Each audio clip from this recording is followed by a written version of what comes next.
Assalamualaikum warahmatullahi wabarakatuh. Kembali lagi di YK Story. Terima kasih buat teman-teman yang udah klik video ini. Buat yang baru gabung, saya ucapkan selamat datang di channel ini. Ini adalah channel yang sebagian besar kontennya saat ini membahas seputar dunia lovebird, mulai dari basic rawatan harian sampai dengan settingan lomba. Dan semua saya kemas dengan cara yang masuk logika. Insya Allah aman untuk lovebird gacuanmu. Oke, seperti yang kalian lihat di judul ya, konten ini saya buat berdasarkan banyaknya request dari teman-teman kita yang masih bingung dalam membedakan birahi ke arah kawin dan birahi ke arah ngekek.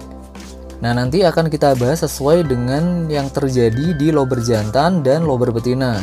Insya Allah saya jelaskan sesuai apa yang saya tahu. Jadi silakan ditonton sampai akhir dan jangan di skip-skip biar nggak gagal paham nantinya. Mari kita mulai.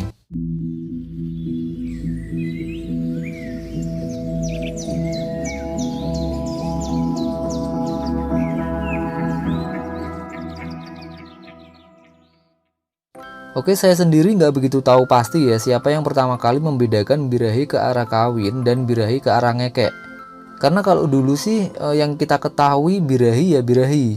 Birahi sendiri itu adalah salah satu alasan burung mau berkicau, atau kalau di lovebird ya alasan dia itu mau ngekek.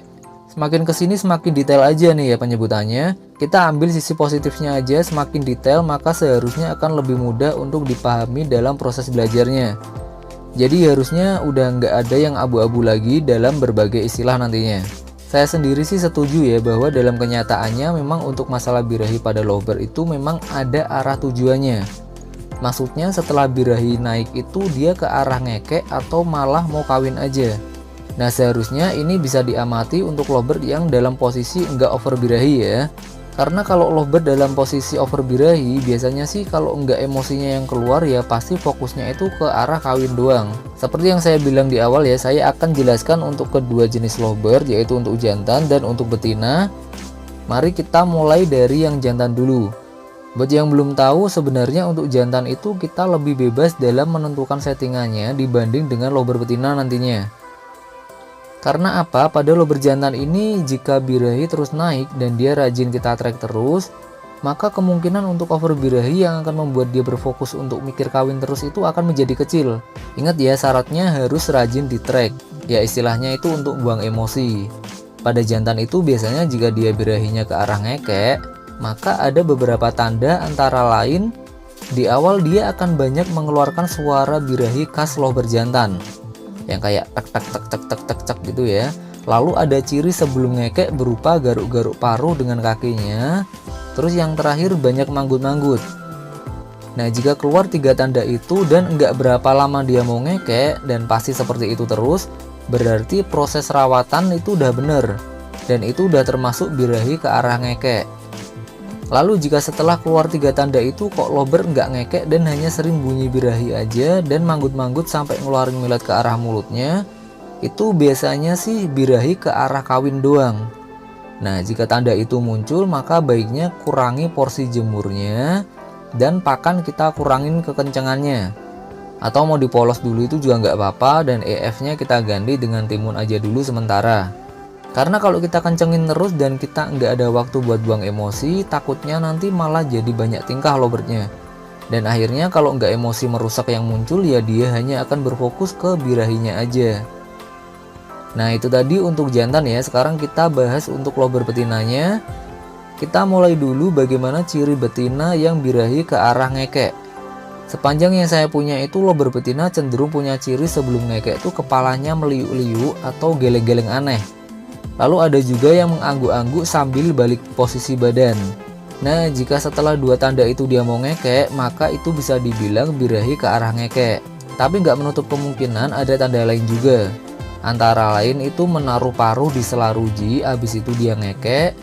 Lalu gesek-gesek paruh di ruji atau tangringan, terus setelah itu dia ngekek. Bahkan ada yang harus gigit ruji bentar dulu baru dia mau ngekek. Nah, dua tanda yang saya sebutin di awal tadi itu adalah yang paling banyak ditemuin di lovebird betina. Lalu jika birahi ke arah kawin gimana nih? Pada lovebird betina itu lebih terlihat jelas. Jadi tiap muncul tanda seperti yang saya sebutkan tadi, dia nggak ngekek tapi malah ngeleper atau mesawat.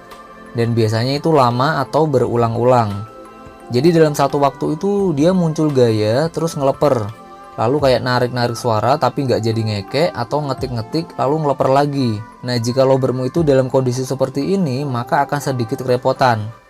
Ini biasanya banyak dialami oleh lober di atas 2 tahun dan dalam posisi single, atau setelah masa mabung yang pertama dan pakannya itu terlalu kenceng.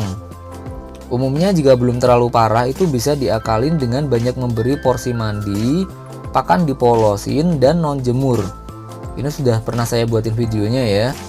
Oh ya, jangan lupa untuk bisa benar-benar membedakan birahi ke arah kawin dan birahi ke arah ngekek tuh teman-teman harus belajar dulu cara membedakan birahi dan emosi. Silahkan kalian cek di kolom deskripsi ya, nanti saya sertakan link videonya yang membahas masalah birahi dan emosi di sana. Jadi ya paling enggak itu nanti kita akan bisa atau ada gambaran sebelum mulai analisis lober gacuan kita. Nah, sampai di sini bantu saya mengembangkan channel ini menjadi lebih baik lagi dengan cara klik subscribe dan aktifkan icon loncengnya. Jangan lupa like dan share sebanyak-banyaknya jika sekiranya video ini bermanfaat buat kalian. Akhir kata, tetap rawat lober kalian dengan baik, jangan terlalu berambisi karena hobi itu untuk melepas stres bukan menambah stres yang baru. Saya Bidi Emperium pamit undur diri, sampai jumpa insya Allah di video lainnya. Wassalamualaikum warahmatullahi wabarakatuh. Dadah.